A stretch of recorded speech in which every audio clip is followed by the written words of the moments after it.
Hi, I'm Artene. I'm going to be refuting the claim that media's use of advertising promotes unhealthy dieting habits and has a negative effect on body image for men and women in today's society. Secondary claims of the speaker was that the constant exposure of Photoshop images puts pressure on men and women of today's society, and the media advertises and promotes unhealthy eating habits and extreme dieting. Okay, so the first secondary claim is that the ideal beauty portrayed through constant exposure of Photoshop images puts pressure on men and women for them to live up to that standard that's been created. The statistic that the speaker introduced about the average weight and height of a regular person versus the average weight and height of a model wasn't really relevant, and also later the speaker said that people just want to fit in, which is kind of contradictory. If people wanted to fit in with models, that wouldn't be fitting in, that would be trying to mimic an exception. The speaker also says that most pictures are photoshopped, or retouched or enhanced or something like that, but doesn't give any numbers to support that claim or any percentages of how many pictures are actually retouched. There's only one sign that's introduced that could possibly show that the media does negatively affect body image, and it was that eating disorders have been increasing in the last decade, but that wasn't backed by any citation or any kind of numbers.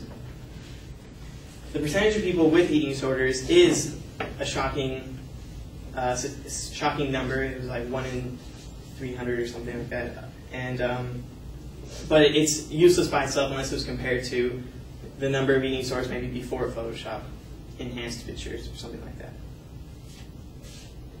The second secondary claim is that the media advertises and promotes unhealthy eating habits and extreme dieting. The speaker mentions the lemonade diet, which was the diet that Beyonce supposedly went through, but according to the Lemonade Diet official website, it's actually intended as a detoxification program more than a weight loss program. Every diet program advertisement that is seen on magazines, TV, or articles like that always has a disclaimer that says, contact a doctor before going through with this program. So the advertisements can't really be blamed for giving misleading information because it says go talk to your doctor anyway. So the doctor can give you the information that maybe the real information if the information was misleading. Also, the fact that fad diets do not have long-term benefits is not that important because most people care more about the short-term benefits of going on a diet more than the long-term benefits. According to WebMD, Dr. Robin Osborne says that people are more motivated by wanting to change their look over their health, and this is where I think the true controversy is. The media's use of advertising is just a small point on this issue. In conclusion, the speaker did not have adequate evidence to prove their claim, and more numbers and statistics were needed, and also more relevant controversies were not introduced.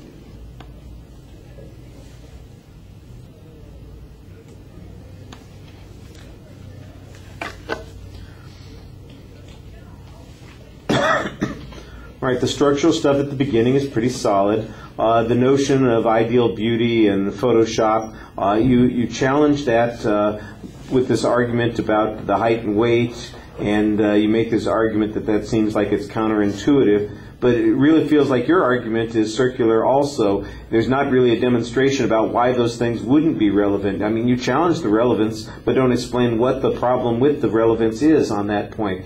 And in fact, it seems like you in fact kind of create this little stereotype about, well, it would seem like they would be trying to fit in, not mimic. And I'm going, well, that's kind of the argument that the advocate is making, so how you've just kind of danced around the point without confronting it. the discussion of eating disorders, I did think that you had an interesting analysis there, that in order to make an inference that this is in some way a result of the photoshopping or manipulation by the media, we need to have some statistical comparison from prior to the existence of these kinds of things. And I think that that's a reasonable press to have on this point. It's not a convincing argument, but it's by itself I'm not sure it's sufficient, but it does raise doubts about the advocate's argument, so I thought it was a good challenge to make. The discussion about the assumptions about the diets, I thought that those were pretty reasonable arguments to make, that there are doctors' warnings and those kinds of things. The example that the advocate used themselves about the lemonade diet, you in essence suggest that it's not even a diet, so why it is that it's being put in the same classification here is, that's a good problematic argument. In essence, it doesn't fit the generalization that the advocate's making, and so we really shouldn't use it as a way of judging this. Again, I think that this is kind of a passive press on the point. It doesn't really develop much of a counter-argument on that.